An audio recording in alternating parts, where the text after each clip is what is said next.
Shalom, shalom, shalom, shalom. Selamat pagi, sejahteralah hidup kita semua. Amin. Puji Tuhan, Tuhan sudah mempercayakan satu hari lagi buat kita, Kamis 17 Februari tahun 2022.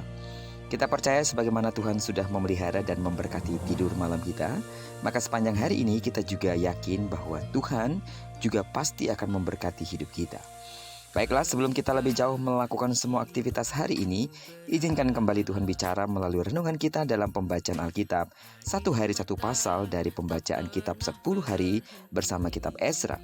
Dan hari ini kita telah berada di hari yang keempat, maka kita akan membaca kitab Ezra pasal yang keempat ayat pertama sampai dengan ayat yang ke-24.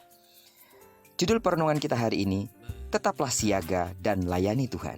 Sebagai pengantar renungan ini, saya akan coba bacakan untuk kita ayatnya yang ke-24.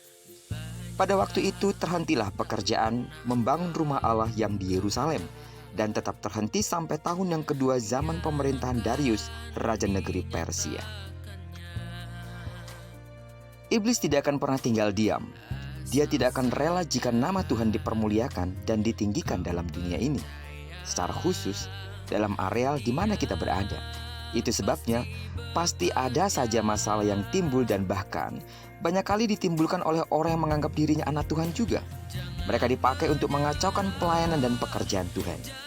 Jangan gentar, selama kita berada di pihak Allah yang benar, Allah sendiri akan membela kita dan pekerjaan pelayanan kita.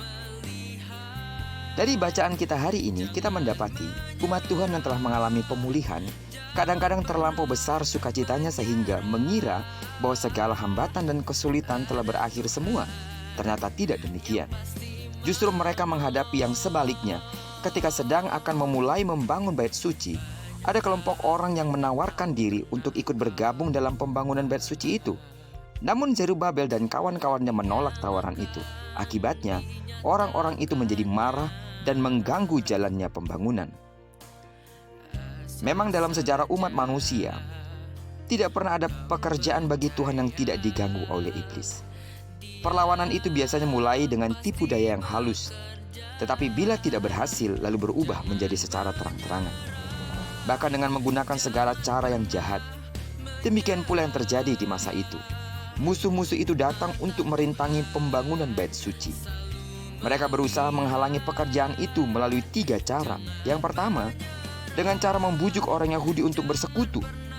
Di dalam ayat yang kedua dikatakan, biarlah kami turut membangun bersama-sama dengan kamu.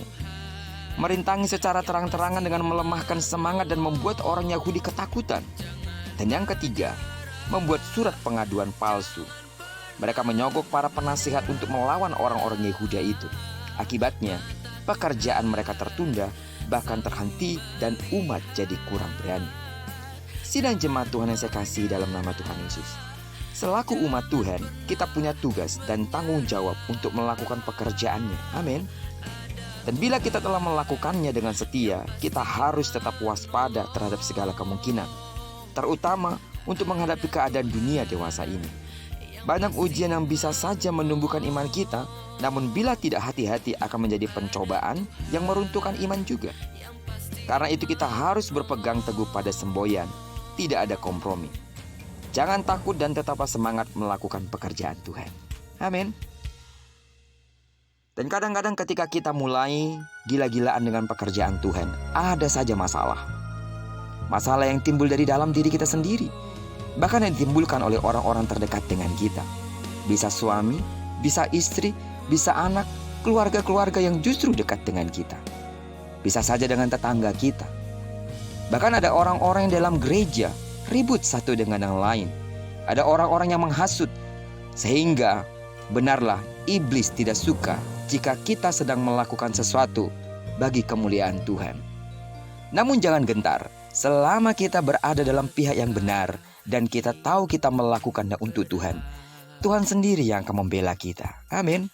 Tuhan akan menunjukkan pembelaannya atas setiap orang yang tulus untuk melakukan sesuatu bagi kemuliaannya. Karena peperangan ini bukan peperangan kita, tapi peperangan Allah sendiri. Hanya saja perlu kekuatan yang ekstra dari dalam diri kita untuk berkata, saya akan tetap melakukannya karena ini untuk kemuliaan nama Tuhan. Amin. Diberkatilah kita sepanjang hari ini dan digenapi firman yang berjanji. bahwa apa yang dikerjakan tangan kanan dan tangan kiri kita dibuatnya berhasil. Kemanapun kaki kanan dan kaki kiri kita melangkah, percayalah di sana kemuliaan Tuhan akan dinyatakan. Amin. Doaku bagi seluruh sidang jemaat Tuhan yang masih sakit secara fisik, dalam nama Tuhan Yesus, disembuhkanlah engkau. Dan diberikanlah kiranya kekuatan kepada hatimu untuk tetap berketetapan hati, untuk percaya bahwa di dalam segala situasi hidup kita, Tuhan turut bekerja untuk mendatangkan kebaikan bagi kita yang percaya kepadanya. Diberkatilah kita bersama dengan orang-orang yang kita kasihi, serta bersama dengan orang-orang yang kita cintai dimanapun mereka berada. Terpujilah nama Tuhan. Shalom.